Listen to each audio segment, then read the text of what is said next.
नमस्कार, मी पल्लवी आज तुमच्याकरिता स्पेशल अशी बेसन पिठाची चक्की घेऊन आलेली आहे।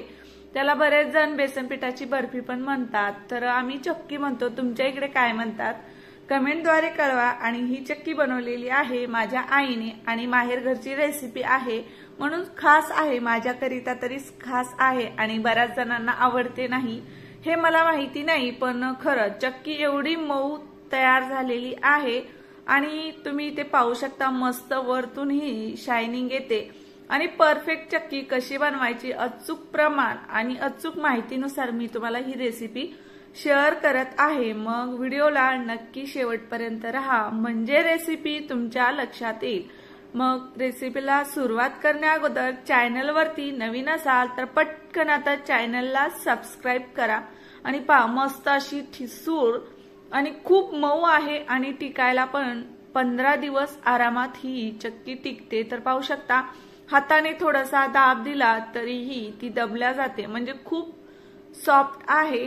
तर बेसन पिठाचे लाडू आणि बेसन पिठाची चक्की थोडे टेस्टला म्हणजे चवीला सारखेच असतात, फक्त याला तर चक्की म्हणतात आणि लाडूला लाडू म्हणतात बेसन पिठाच्या। मग चला आता चक्की बनवण्यासाठी मी इथे घेतलेलं आहे अर्धा किलो पीठ। तर बेसन पीठ हे घरीच दळलेलं असावा, म्हणजे थोडंसं चरचर असावा।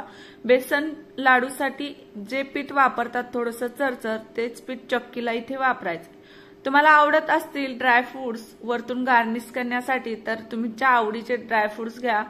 त्यानंतर पाव किलो खवा घेतलेला आहे, तर तुम्ही इथे अर्धा किलो खवा वापरला तरीही चालतं, पण चक्कीसाठी ठिसूर चक्की आणि मऊ चक्की होण्यासाठी इथे खवा खूप आवश्यक आहे। त्यानंतर आपल्याला इथे घ्यायचंय साजूक तूप। तर हे घरचं तूप आहे, तर आपल्याला अर्धा किलो पिठासाठी आणि पाव किलो खव्यासाठी पाव किलो साजूक तूप लागेल। इथे 400 ग्राम वापरलं तुम्ही तरीही चालेल किंवा थोडंसं कमी जास्त प्रमाण झालं तुपाचं तरीही चालतं, कारण त्यामध्ये खवा असतो त्यामुळे बिघडण्याची शक्यता खूप कमी असते। शक्यतो या टिप्स तुम्ही फॉलो केल्या तर तुमची चक्की बिघडणारच नाही। मग चला, आईने आता बेसन पीठ चुलीवरती ठेवलेलं आहे। तर बेसन पीठ भाजायला खूप कमी जाळ पाहिजे, जास्त जाळावर भाजू नका।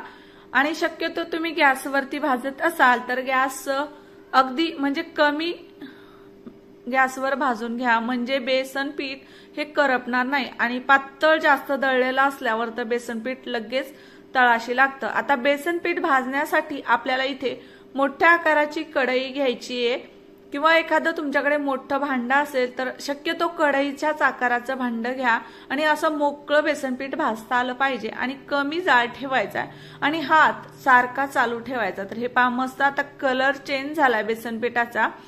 असा कलर चेंज झाला बेसन पिठाचा की त्यामध्ये आपल्याला घालायचंय आता तूप। तर तूप तुम्ही 2दा करून घाला, मी अर्ध घातलंय आता आणि अर्ध अजून थोड्या वेळानं घातलं, एकदा घातलं तरीही चालेल। तर ह्या अर्धा किलो पिठासाठी आम्ही इथे जवळजवळ 400 ग्राम म्हणजे पाव किलोला थोडंसं कमी तूप घातलेलं आहे। तुम्ही ते भरपूर तूप घालूनच चक्की बनवा, म्हणजे खूप मऊ होते। जेवढं तुम्ही तूप जास्त वापराल तेवढं मऊ होते। जास्त म्हणजे अर्धा किलो पिठासाठी 500 ग्रॅम तूप वापरायचं, जास्त पण नाही। तर हे पहा मस्त असं कमी जाळावर हे बेसन पीठ भाजून घ्यायचंय तुपामध्ये आणि हात सारखा चालू ठेवायचा। आता तूप घातलं की बेसन पिठाच्या गुठळ्या तयार व्हायला लागतात, पण या फोडतच आपल्याला बेसन पीठ भाजायचंय। तर हे पहा मस्त असं कमी जाळावर बेसन पीठ भाजायचंय। तुम्ही जर गॅसवरती कमी गॅसवर बेसन पीठ भाजत असाल तर याला जवळजवळ 25 ते 30 मिनिटं लागतात बेसन पीठ भाजायला। चांगलं बेसन पीठ छान खमंग वास सुटेपर्यंत हे बेसन पीठ भाजायचंय, अगदी छान कलर येऊ द्यायचा आहे। थोडासा अगदी गोल्डन ब्राऊन, डार्क पण नाही, लाईट गोल्डन ब्राऊन कलर आला की म्हणजे बेसन पीठ छान वास सोडायला लागलं की आता समजायचं भाजलंय। भाजल्यानंतर त्यामध्ये आपल्याला घालायचा आहे खवा। तर खवा तुम्ही चाचणीमध्ये पण शेवटी मिक्स करू शकता किंवा पिठामध्ये पण मिक्स करू शकता। तर हलवाई जे लोक आहेत बाहेर, म्हणजे आचारी लोक आहेत ते बनवतात, तर ते डायरेक्ट पिठामध्येच खवा घालतात, कुणी कुणी चाचणीमध्ये घालतं। दोन्हीही घातलं तरी चक्की सारखीच बनते, वेगळी काही बनत नाही। तर आता खवा घातल्यानंतर थोडंसं खाली घ्यायचे आणि त्याला पूर्ण खवा मिक्स झाल्यावरच जाळावर ठेवायचे, कारण बेसन पीठ चिटकण्याची शक्यता असते। म्हणून मिक्स करून घ्या, व्यवस्थित गुठळ्या फोडा आणि अगदी 2 मिनिटं परत कमी गॅसवरच तुम्ही हे बेसन पीठ खालीवर करा। भाजलेलं आहे, फक्त आपल्याला खवा मिक्स करायचा व्यवस्थित। आता हे बेसन पिठामध्ये खवा व्यवस्थित मिक्स झाला की आपल्याला काय करायचं, हे बेसन पीठ एका मोठ्या ताटामध्ये काढून घ्यायचे आणि ते काढून घेतल्यानंतर आपण त्याच भांड्यामध्ये म्हणजे कढईमध्ये चाचणी बनवणार आहोत। तुम्हाला जर वेगळ्या भांड्यामध्ये चाचणी बनवून यामध्ये ओतली डायरेक्ट कढईमध्ये तरीही चालतं, पण जास्त भांडे भरवायची गरज नाही आणि शक्यतो चुलीवर तर आपण जास्त भांडे भरवू शकत नाही, कारण खालून काळे होतात। म्हणून त्याच कढईमध्ये आम्ही 1 ग्लास पाणी घातलंय आणि त्यामध्ये आता आई घालणार आहे अर्धा किलो पिठासाठी अर्धा किलो साखर घालायची आणि खवा आहे वरतून पाव किलो। तर तुमच्याकडे खवा जर कमी असेल तर तुम्ही ते 400 ग्राम किंवा जास्त गोड आवडत नसेल तुम्हाला तर 400 ग्रॅमच साखर घाला। तर अर्धा किलो साठी अर्धा किलो साखर म्हणजे परफेक्ट गोड तयार होतो, अगदी जास्त पण नाही अगदी कमी पण नाही। तर चला आता चाचणी बनवून घ्यायची आहे। साखर घातली 1 ग्लास पाण्यामध्ये। आता आपल्याला 1 तार म्हणजे आपण जशी बुंदीच्या लाडूसाठी 1 तार तुटेपर्यंत चाचणी बनवतो, परफेक्ट तेवढीच चाचणी बनवून घ्यायची आहे। कच्ची चाचणी बिलकुल ठेवायची नाही। तुम्ही जर चाचणी कच्ची ठेवली तर तुमच्या ओढ्या ह्या तशाच लूज राहतील। म्हणून असा 1 तार छान तुटेपर्यंत हाताने असं दोन्ही बोटाने चेक करायचं आणि 1 तार व्हायला लागला की समजायचं तुमची चाचणी तयार झालेली आहे चक्कीची। मग चाचणी आपल्याला खाली उतरून घ्यायची आहे, वरती ठेवायची नाही, म्हणजे जाळावरती ठेवायची नाही आणि गॅस असेल तर गॅसवरती पण ठेवायची नाही। चाचणी पूर्ण तयार झाली, चिकट झाली बुंदीच्या लाडू सारखी की खाली घ्यायची आणि त्यामध्ये जे भाजलेलं बेसन पीठ होतं त्याच्या ज्या खव्याच्या आणि पेठाच्या गुठळ्या होत्या त्या फोडून घेतलेल्या होत्या मी अगोदरच, तुम्हीही फोडून घ्या।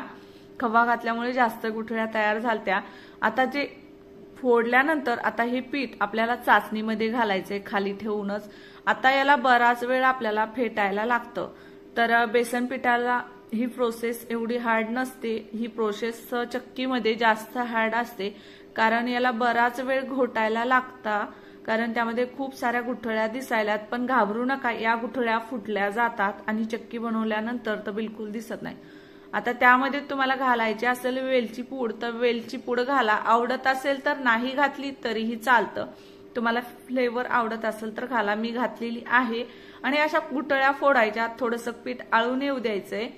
आळून आल्यानंतरच आपल्याला एका ताटामध्ये काढून घ्यायचे। ड्रायफ्रुट्स घाला, नंतर वरतून घातले तरीही चालेल, मी अर्धे त्यामध्येच घातले, मिक्स केलंय, म्हणजे मध्ये पण आपल्याला खातावेळेस चक्कीमध्ये पण ड्रायफ्रुट्स लागतात, म्हणून अर्धे त्यामध्ये घालायचे, अर्धे वरतून गार्निशिंग साठी घालायचे। तर आता हे पीठ असं थोडंसं आळल्यानंतर एका ताटामध्ये तूप लावून घ्यायचंय मोठ्या आणि टाकून घ्यायचंय आणि हाताने असं किंवा एखाद्या वाटीने तुम्ही असं त्याला छान फिनिशिंग केली तरीही चालतं। तर ही फिनिशिंग खूप छान सॉफ्ट आणि शायनी येते बरं का, तूप भरपूर घातल्यामुळे। आणि वरतून आता ओला आहे तोपर्यंतच त्यावरती ड्रायफ्रुट्स घालायचे, म्हणजे चक्की बनल्यानंतर ते ड्रायफ्रुट्स निसटून जात नाहीत। आणि अलगद हाताने असे वाटीने प्रेस करून घ्यायचे, तर म्हणजे ओल्यात ओले ते चिटकल्या जातात। आणि मग कोरडं होऊ द्यायचं, जवळजवळ 1 ते 2 तासानंतर कोरडं झालंय का पाहायचं आणि नंतर आपल्याला ओढ्या पाडायच्यात लगेचच्या लगेच। ओल्यात ओलं ओढ्या पाडायच्या नाहीत, कारण चक्कीच्या ओढ्या व्यवस्थित पडत नाहीत। पूर्ण कधी कधी अर्ध्या तासानं कोरडा होतं, कधी 1 तास लागतो, कधी 2 तास पण लागू शकतात। मग आता इथे मला जवळजवळ 2 तास लागले होते बरं का, कारण खवा असल्यामुळे चक्की थोडी जास्त सॉफ्ट होते। मग 2 तासानंतर मी या वड्या पाडायला घेतल्या, तरीही ते थोडंसं ओलच होतं, कारण गरम असल्यामुळे त्याला हवा लागत नाही खालच्या बाजूच्या साईडने, म्हणून ते थोडं ओलं राहतं। पण वड्या पाडल्यानंतर हवा लागल्यावर त्या पूर्णपणे कोरड्या होतात। मग अशा प्रकारे तुम्ही तुमच्या आवडीच्या बतईने उलथण्याने वड्या पाडून घ्या। अजूनही तुम्हाला या वड्या पूर्णपणे सुकलेल्या दिसल्या नाही तर तुम्ही एखादा तास अजून ठेवा। आता त्या वड्या पाडल्यामुळे त्याला पूर्णपणे हवा लागू शकते आणि वड्या पूर्णपणे सुकून गेलेल्या असतील। काही वेळानंतर अशा उलथण्याच्या साहाय्याने तुम्ही आता त्या अलगद काढून घ्या। तर हे पहा मस्त असं टेक्स्चर आलेलं आहे, हलवाईंसारखं मस्त रवाळ चक्क्या दिसत आहेत। जेवढ्या रवाळ दिसतायत तेवढ्याच खूप सॉफ्ट झालेल्या असतात आणि चवीला पण खूप छान लागतात। जसं बाहेर तुम्ही लग्नामध्ये वगैरे खाता हलवाईने बनवले तशीच परफेक्ट चक्की तयार होते आणि अचूक माहिती अचूक प्रमाण तुम्हाला सांगितलेलं आहे। आणि आईच्या हाताने बनवलेल्या चक्क्या ह्या आई नेहमी बनवते, बिलकुल चुकत नाही, पहिल्यापासून आई बनवत असते। तर या दीपावळीला बनवल्या होत्या आईने, पण माझ्याकडून दीपावळीसाठी हा व्हिडिओ अपलोड करण्यात आला नव्हता म्हणून मी तो आत्ता अपलोड केलाय। तर आजची ही मस्त अशी परफेक्ट चक्क्यांची रेसिपी तुम्हाला कशी वाटली नक्की कमेंटद्वारे कळवा आणि आवडली असेल तर तुमच्या मित्रमैत्रिणींसोबत जास्तीत जास्त शेअर करा। चॅनलवरती नवीन असाल, अजूनही चॅनलला सबस्क्राईब केलं नसेल तर पटकन आता चॅनलला सबस्क्राईब करा। तर हे पहा तुम्हाला फोडून पण दाखवते, सहज अलगद हाताने ही चक्की तुटल्या जातीये, म्हणजे तुम्हाला तर लक्षात आलं असेल किती सॉफ्ट झाली। हे पहा दाबून पण दाखवते म्हणजे तुमच्या लक्षात येईल, बिलकुल कडक होत नाही आणि सॉफ्ट पण तयार होते। तर मग आवडली का रेसिपी? अशाच नवीन नवीन रेसिपीज पाहण्याकरिता कृष्णा फॅमिली व्लॉग्सला आता पटकन सबस्क्राईब करा आणि नवीन रेसिपी सोबत मी परत येईल, तुम्हाला रोज भेटते। माझा व्हिडिओ रोज रात्री 6च्या दरम्यान किंवा दुपारी 2 वाजता अपलोड होतो। तर उद्या भेटेल, बाय।